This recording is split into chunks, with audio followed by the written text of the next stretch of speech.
Hey guys, it's Eric with the Miller Park Minute, where we're throwing strikes and getting likes. This is a special edition tonight, special episode coming at you, talking Brew Crew as we like to do, but we're also going to talk about Netflix and Monday Night Raw. We're just getting the stream started here, so lock in. Guys, we've got great news as the podcast comes live on the air tonight.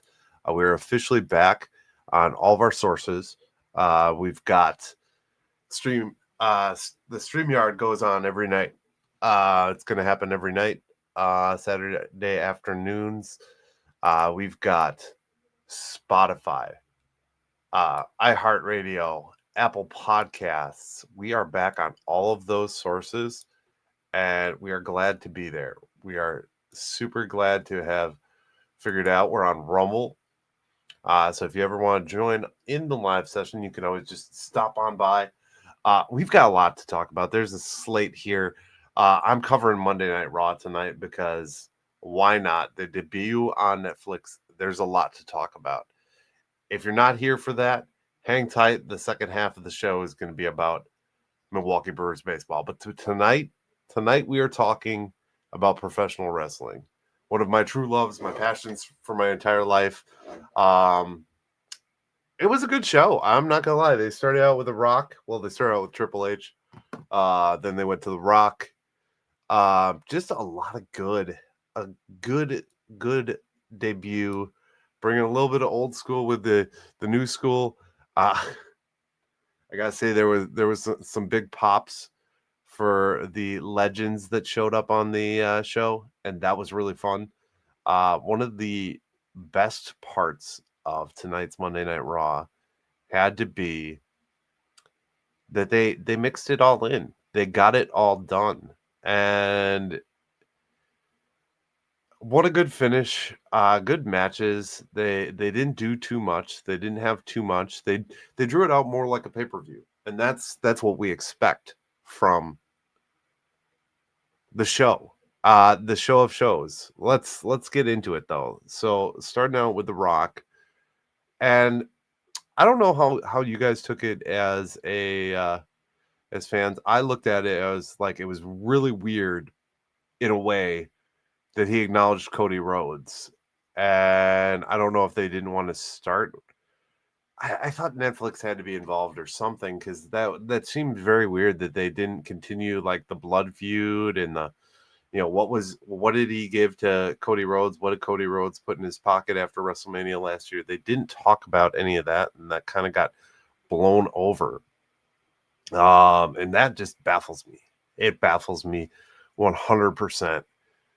I don't know. I don't know what to say about that, and I don't know where they're going to go going forward with that as far as storyline goes. Because now The Rock and Cody are cool. Like, how are The Rock and Cody cool at this point?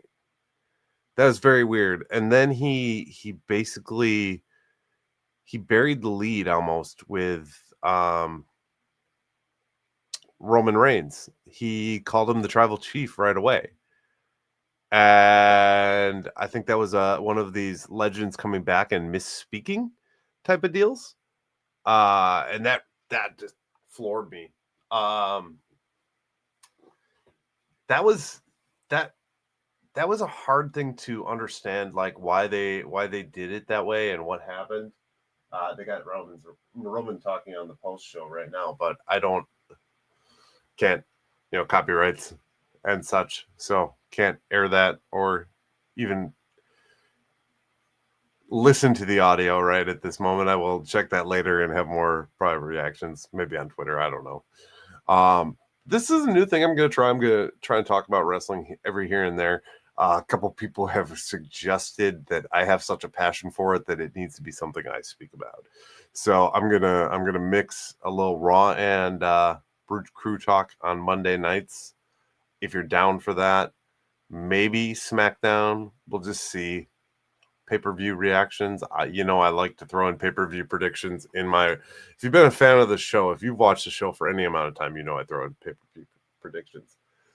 So then we get into some of the things that they did here tonight that I was kind of thought was interesting. There was a lot of talking, obviously. You wanted to get your legends their time. Um, they went with a different angle um, with Cena, and that was kind of an interesting thing to me. I thought it was interesting how he came out as a more humbled character and didn't have the splash and the pizzazz. And actually, I just got done watching him on the after show here before I went live, and the same kind of thing. He's being humble about it, which is kind of interesting to me. Why not? And maybe that's part of the build to like a heel turn for John Cena. I don't know. I thought it was a little questionable. But then the cheering got him to say he's entering the Royal Rumble, not just showing up at the Royal Rumble. The guy has said multiple times over that he is not going to don the jorts and t-shirts anymore, and he's going to be more professionally dressed. So at that point, what are we saying? Are we saying that they're going to give it his all? I don't know. They're kind of playing it kind of funny, if you ask me, with how he's going to be in this final run, I guess. Maybe he's just gonna put people over. Uh they again brought reference to that he's gone 2000 days or something like that without a victory. Um very odd in my I don't know. I just didn't know. Then you get into, if we go into tribal combat, I think that was kind of expected. It was a better match than I really expected between the two. Solos come a long way. Uh, Roman's had his day in the main event, so we all know that um, Roman can put on a show. I don't like Roman. I really don't. I'm not going to lie about that. I've never liked Roman. I didn't like him when he was a heel. I didn't like him now that they've tried to turn him babyface. I don't like Roman Reigns as a character. I just haven't. I like the Bloodline story, but I don't like Roman Reigns per se. Um, that in and of itself, um, the Bloodline story has been good. This was a good addition to the Bloodline story. You saw Paul sitting there with the Ula Fala. If I said that wrong, oh well. It's whatever. It's tough. The Ula Fala. That you saw him standing there and looking very concerned. And I honestly, at a point, thought they were going to twist this and make this that that Solo was going to win or The Rock was going to come out. But then they shifted gears on us like they like to do. And the melee between the Bloodline continued. It always continues. I don't think that's going to go anywhere. I think they're going to just add more and more. I liken it to the NWO. I think this Bloodline storyline, because of the members of the family, the Zilla Fatus, all these other guys that are still out and about in the independent circuit, I think are going to come in, and there's still going to be that Bloodline war. I don't think it's going to go back to Solo as just a part of Roman's bloodline, so on and so forth. Maybe Jacob Fatu is going to be the leader of the Bloodline 2.0. But then the confusing factor was The Rock came out. The Rock came out and put the Ulafala on Roman and gave him a kiss, and it just seemed very, very strange that was the case in the scenario. I don't know what to take of that. I don't know where that's going, but I'm interested to see. If you have an thought, drop it in the comments. Drop it in the comments. I'd love to see your thoughts, guys, on where this thing is going to go with Roman, the Bloodline. what this means with The Rock. Is The Rock not going to be a heel? Is that what we're going to? Is The Rock not going to be a heel? Did they want to bring him as face Rock and keep him face Rock for a while? I don't know. I guess we'll see. I keep looking back because I just want to see if there's anything of interest on there. Obviously, there's probably millions of people live on the YouTube, Netflix post show. I figured I'd jump on and do my normal pod. It's just getting late at night. I don't want to sit here forever. We are going to talk about Brewers. Guys, this is a Brewers show, but this is Milwaukee Brewers and Raw on Netflix. Monday night special. New thing we're doing here. I have a passion for this. I have to talk about it. Let's go into Rhea Ripley and Liv. Rhea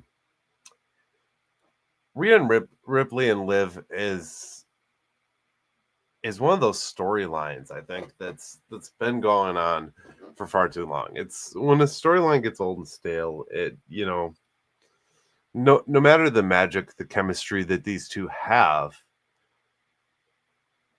it's really interesting to see at the end of the day that they'll put them out there and they'll deliver. They delivered a great match. Liv had her cheating in there.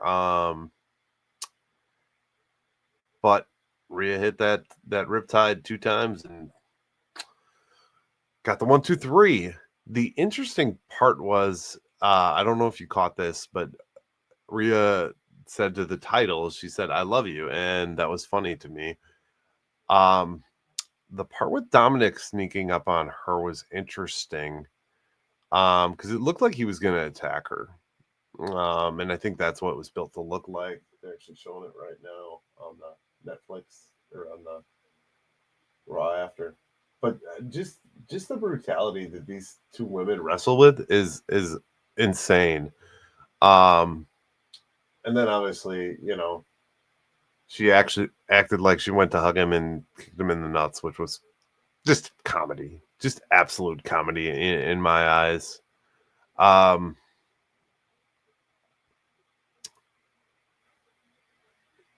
She did her typical pin too, the cocky Rhea pin. I don't know, just such talent. Oh, here's the nut shot. Field goal, and then a riptide. Dirty Dom is gonna get over so big once he's gonna be a top heel this year.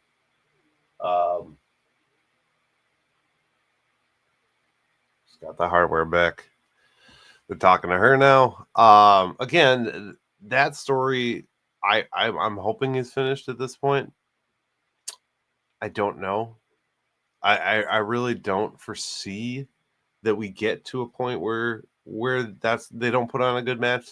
In my eyes, that's something like a Stone Cold Rock feud or like a Randy Orton Cena feud. It's something of that magnitude for women. And the cool part at the end of that match, after all said and done, and Rhea's walking up the ramp and the American Badass starts playing, and we get the Undertaker's brief appearance, and I like how they did that. They didn't put anybody out there for a long time. Like any of the legends, The Rock didn't take up 20 minutes. They didn't give the Undertaker 20 minutes. He rode his bike around the ring, stopped, posed with Rhea doing the fist to the air, and that was enough. That's all you need to see of the Undertaker at this point. And he's said on every podcast that he's been on, he's not going to come and do a whole lot. He will come and make appearances here and there if they ask him to. And so be it. Like, if that's what we get of the Undertaker at this juncture, I'm okay with it. I'm okay with it 150%. Yeah, as you can tell, she's just jacked to be back in the championship picture. Let's talk about the appearances for a minute. We got Hulk Hogan legend appearance. We got the Rock legend appearance. Again, there's a story there because of the WrestleMania. But I don't think they're necessarily gonna do anything for it unless they start to struggle. I think the product itself is so hot right now especially with the signing of this Netflix deal, especially with everything going on with the Bloodline, CM Punk being back. I don't think they need to do a whole lot with these legends, and that's where Hulk Hogan comes in. And I'm gonna say this because this is just my sidebar. I held up my case of Real American Beer signed by Hulk Hogan, sitting on my floor right here, and it was cool to see because I actually met Hulk Hogan in person. I actually stood right next to the man, and to see him on TV, he got booed. Did you guys catch that? He got freaking booed out there tonight, and it was wild. It was wild to see. I was beyond shocked. I apologize. There's a fly somehow got in here. Cold weather brings in the flies and the stink bugs. I have a balcony door right there. So, but yeah, it was interesting to see that Hulk Hogan got booed out. It was like crazy booed too. It wasn't just like simple booed. It was like wild boos. Um, talk about the other interesting factor with this Raw on Netflix was they didn't have um enough showtime because they built it like a WrestleMania. That they didn't have um all the other superstars of Raw. Basically, they had that backstage segment that basically led to um Undertaker shared a cool video of him and Rhea.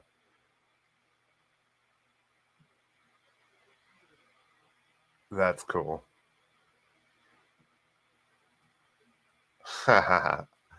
So yeah, he shared that on X. I'm on X at Miller Minute. If you want to get at me, if you're watching this on X, drop me a line. Let me know you like it if you'd like it. Um, yeah, it really is kind of overall just been a fun night so far with the wrestling, and they're still going. Like I don't know if this is what they're going to turn everything into, but it was like a PLE. Um, I'm not complaining. I'm not complaining. I think we'll get a dip here in the next few weeks. Um, Fenta, I believe, is going to be coming out next week to face Chad Gable. That was Fennec or Fenta. I forget what the guy's name is. Anyways, now they're talking about Jimmy and Travis Scott coming out. I thought that was interesting. Of course, only in California would they be able to have a guy smoking a blunt right on live.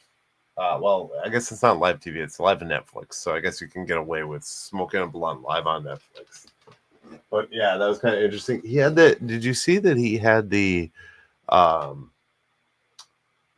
the new world heavyweight title with the hardcore like tape on it? I thought that was kind of interesting, like Mick Foley throwback. That was another interesting factor of that. Uh,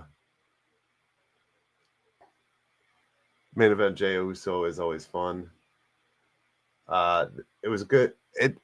The story is interesting with McIntyre because McIntyre just is playing this heel so well. Even his most recent appearances in the media, he has been outstanding, doing outstanding mic work, just being a royal dick, and it's funny and it's fun. Um, but that was a good match too. They hyped up the really really good matches. Jay's being funny. Big E's hanging around. Big E's gonna come back. I'm sorry, calling it now. Big E's gonna come back. He's gonna wrestle. Um, yeah, that entrance, I loved it. I love that Pat McAfee gets to be a part of that, and now Michael Cole has joined in. They're kind of letting Michael Cole have some fun in his latter wrestling years, and that's just awesome. I'm sorry, that's badass. um, but yeah, what else did we get? What else did we get?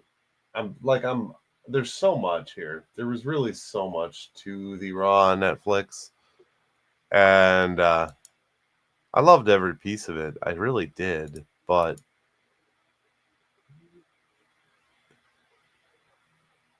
Triple H doing the "Are you ready?" We got a date for 2K25 in that Roman segment. It's gonna be the 27th. Well, so Netflix said the 27th, but the official page of the WWE 2K game said the 28th. So I don't know if that's like pre-order or something like that. Yeah, Hulk, The Rock, The Rock with the People's Champ belt was kind of cool. It was cool that his kids were there. He's gonna be on NXT tomorrow night. I don't watch NXT, but maybe.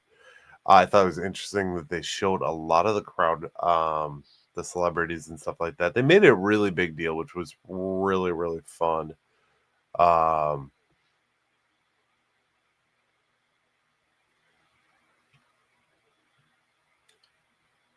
I'm just cruising Twitter right now because there's so much good content. God, we're in a world of good content right now. All the baseball stuff, all the wrestling stuff.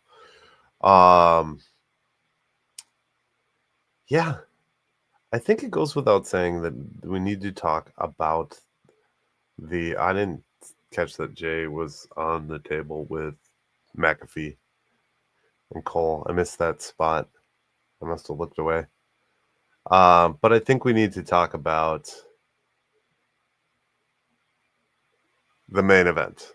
The main event of Monday Night Raw tonight was bar none the match of the night by two guys. And if you can't tell already by what's behind me, you can't tell where I stand or who I stand for. The best in the world, CM Punk. I had the Rock on top and CM Punk on the bottom. But I mean, you can't tell me that those two did not produce magic in that main event. I mean, when they were doing the finishers, it gave me feelings of nostalgia back to the Rock Austin era and them switching off each other's finishers.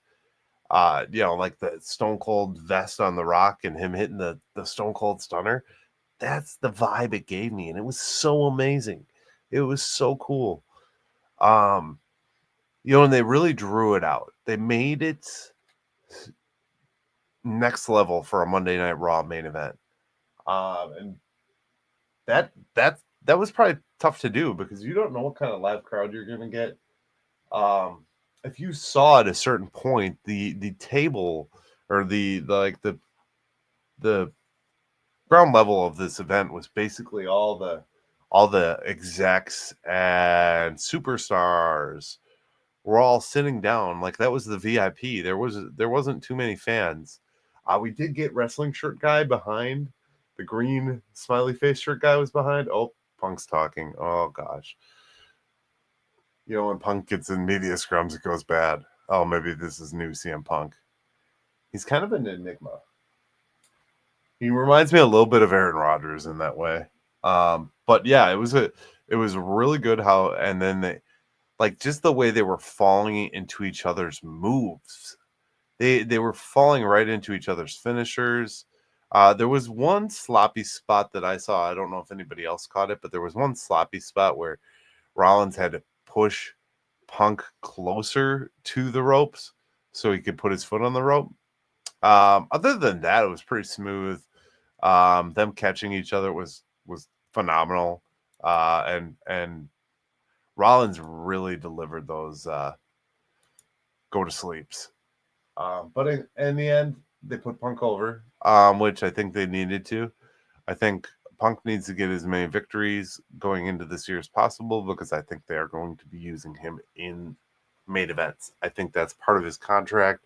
I think the only reason he didn't get a WrestleMania main event was the shoulder tear last year. So that being said, I think this sets up maybe we see Punk Rollins face off in in another, like a Saturday night main event. They might do another 3 series. They seem to be doing that. They did that with the Brock Lesnar one. They did that with CM Punk and Drew McIntyre, Brock Lesnar, Cody Rhodes. They do these series of 3 in PLEs, pay-per-views is the old term. That's hard to get rid of, that verbiage. But Monday Night Raw, guys, on Netflix, and it's wild. The chat is blowing up on the live. I can't believe there's 13 of you here, and I want to say thank you for you 13 people for showing up for my show. Because I'm mixing Brewers, and maybe you guys are here for the Brewers content, maybe you're here for the wrestling content, maybe you're here for a little bit of both. I don't know. Thanks for being here with me. This is the Miller Park Minute. If you're not already subscribed on YouTube, follow me on X. It's Miller Minute on X. I am also on Rumble, Spotify, Apple Podcasts. You can listen to the audio anytime. There's gonna be a lot more coming in 2024. I am going to do so many podcasts. Like, this is gonna be the year of podcasts for me, and I like talking wrestling. So if you guys like this, show up in the comments down below. Tell me, give me some loves. Tell me you want to hear more wrestling content. There's a lot of wrestling content out on the internet, so I didn't want to join a crowded space, but maybe it's my calling. Maybe I should. I could talk for days on this stuff. Yeah, this was pay-per-view level though. That main event was pay-per-view level. People can say there was some cheesy stuff in there. The one thing that I thought was weird, they had like a drone-esque camera. I don't know if you guys caught that. That drone-esque camera seemed a little fuzzy at times. I didn't notice any. There was like 1 or 2 maybe technical glitches. Tell me if you saw a technical glitch. I didn't really it got fuzzy at certain points, but I think they fixed whatever issues they had from the Logan Paul fight, or Jake Paul, Mike Tyson. Sorry. Logan Paul was there in attendance. He's not done. He's not quit. That was an internet rumor. I think he's just stirring buzz while he's not around. That being said, is there anything else I have to say? I like how they put other people, like, they separated out the feuding superstars when they showed them. They showed them all at separate times, which was kind of funny and interesting in a way. It was like, oh wait, those two are feuding. Oh wait, they're sitting like right across from each other out there. So that was another interesting factor that was out there. But I mean, are we really going to complain? From what we got there, I mean, that feud deserves more. It deserves a world title. If they can get the world title on either Punk or Rollins before WrestleMania in Vegas, this should cap off night 2. This should be your final curtain of the night. This should be.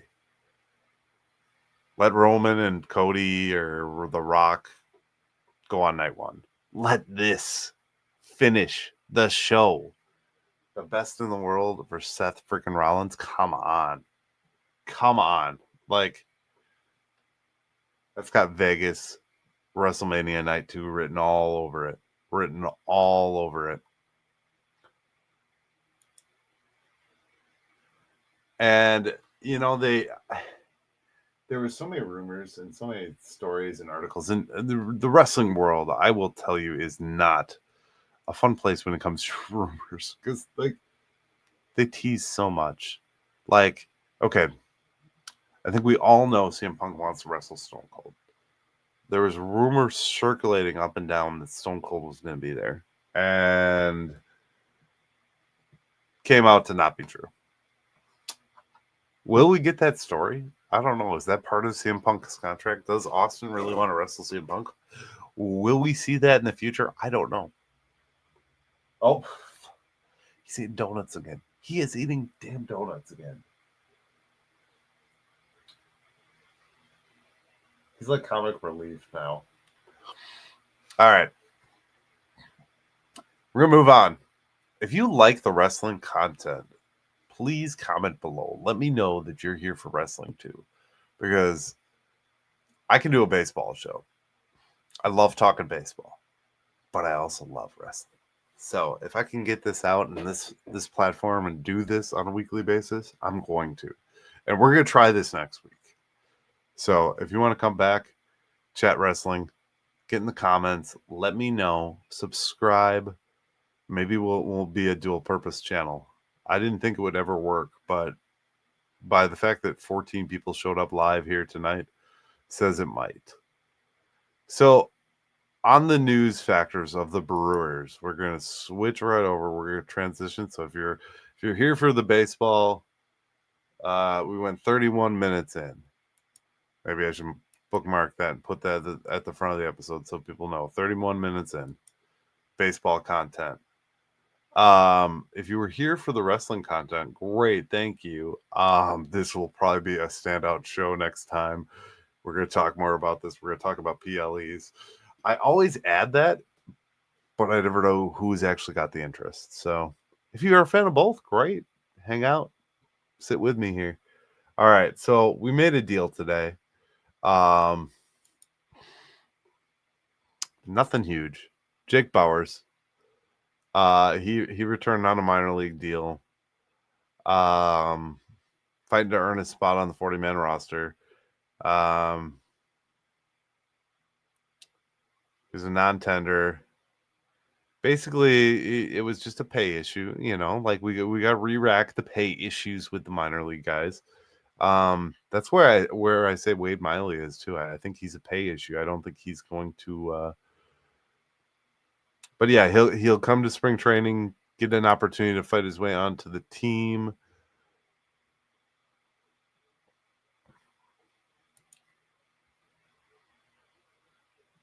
I made a mistake. I want to call out a mistake I made. That Kim that signed with the Dodgers is not the free agent Kim. I think I made a mistake of that the other day. So I wanted to bring that out. There's some more prospect talk out there, guys. I don't get into the weeds so far with prospects. I'm just going to briefly mention it just because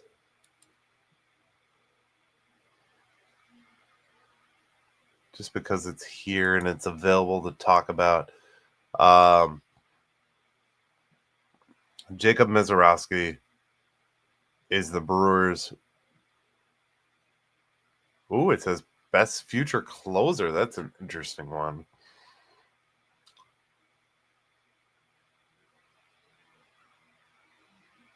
Best amateur prospects of all time.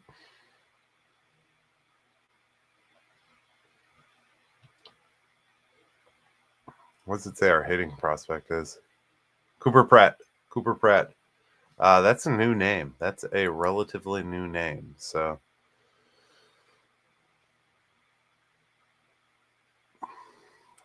if you haven't watched it already, there's a video of Matt Arnold talking about the trade of Devin Williams. Go check it out. I'm not going to really comment there. It's,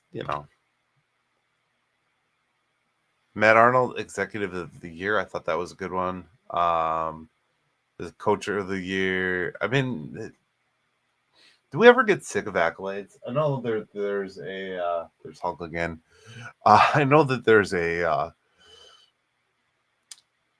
lot of us who are like, they mean nothing. There's a certain podcaster, What the Chuck, who likes to mention that the only thing he cares about is World Series rings, but he's the first to talk about the accolades, the Manager of the Year, Executive of the Year, NL Central champions. He'll talk about them. So don't let him fool you. We can celebrate those things. Yeah, we all want a World Series, but there's one of those. Just like there's one of every one of these awards. It's not like All-Stars where there's a lot of people named to the All-Star game.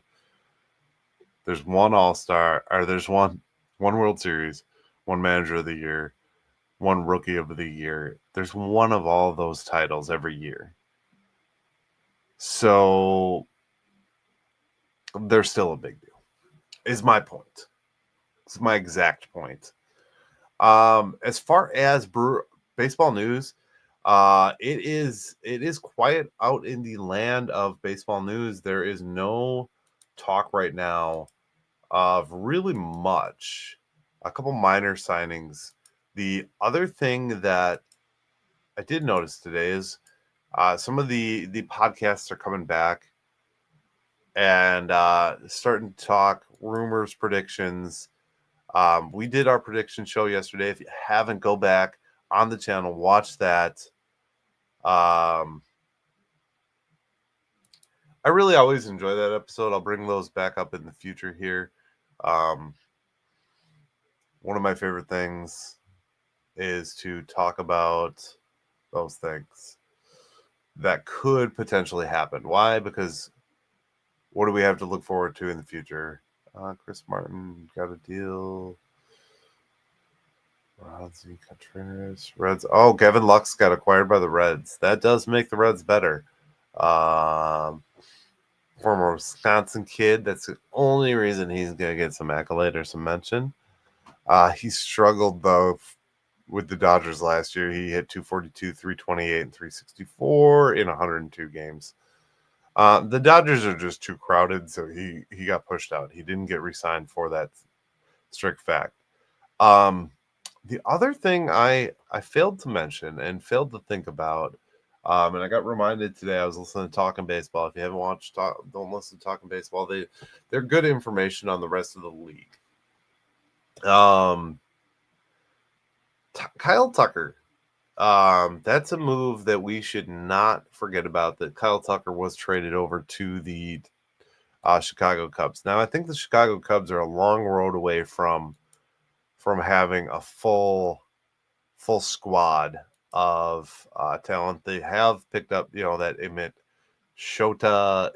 Oh my gosh, I struggle with the Japanese names. Shota Imanaga.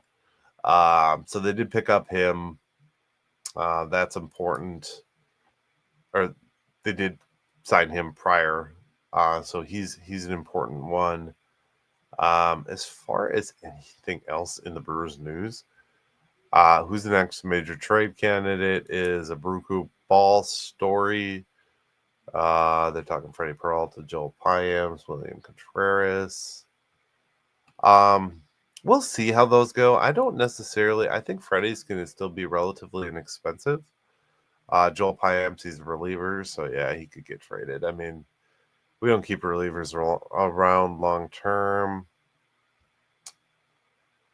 Let's see. Pirates trade with NL Central rival. First base issues. Nope. Don't care about that. Wait, what?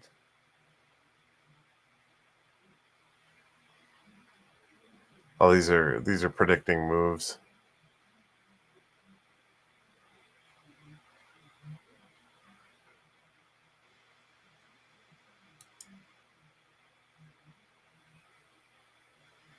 I like the predicted move. Paul DeYoung.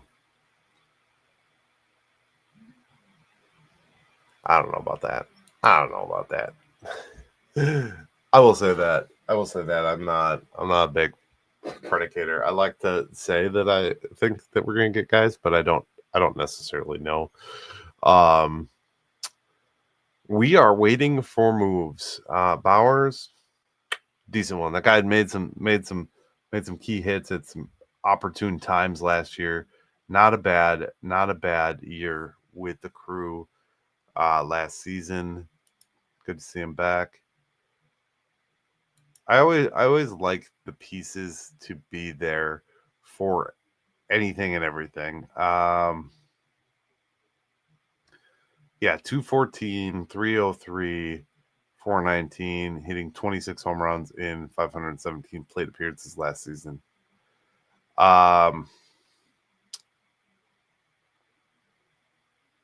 He he's just another piece. You know what I mean? We excel at acquiring a lot of pieces that you don't think we're going to need, and then we need the depth down the road. And that's, I think, the key to baseball. If you look at the Dodgers starting pitching rotation right now, there's like 9 guys in there. So the depth is a key, and I think the depth is going to be a big deal down the stretch. I would love to see guys be healthy consistently. You know, I'd love to see Garrett Mitchell get a full season, Aaron Ashby get a full season. I talked about that in my predictions video yesterday. But at the same time,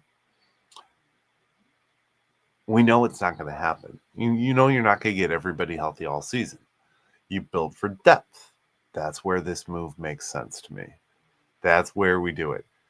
Same reason I say we add Wade Miley back into the mix. Pay him a little bit less money. Add him in for a depth piece. If we could get a couple good starts out of him, great. If he's bad, well, at least he was there and he ate some innings because that's what he's good for. Brew Crew chat is going to be returning in full tomorrow, guys. So if you came to this podcast for the wrestling content, I appreciate you. If you came for the Brew Crew content, I also appreciate you. This podcast is on daily on the YouTube platform. It is on Google, Amazon, Spotify, iHeartRadio, Apple, Pocket Cast, Radio Public, all the podcast platforms. We are on Rumble. Hit the Rumble button, hit the like button, hit the subscribe button. Guys, follow me on X at Miller Minute. I'm going to come back and talk more wrestling. I'm going to come back and talk more baseball. Those are guaranteed facts. So, as always, guys, this is Eric with the Miller Park Minute, where we're hitting dingers and getting listeners and throwing strikes and getting likes. Thank you for watching, and you have a great rest of your evening. Hit me up in the comments below. Let me know what you liked, what you didn't like, and what you want to see in future episodes of the Miller Park Minute, guys. Have a great rest of your evening or day, depending on when you're listening to this.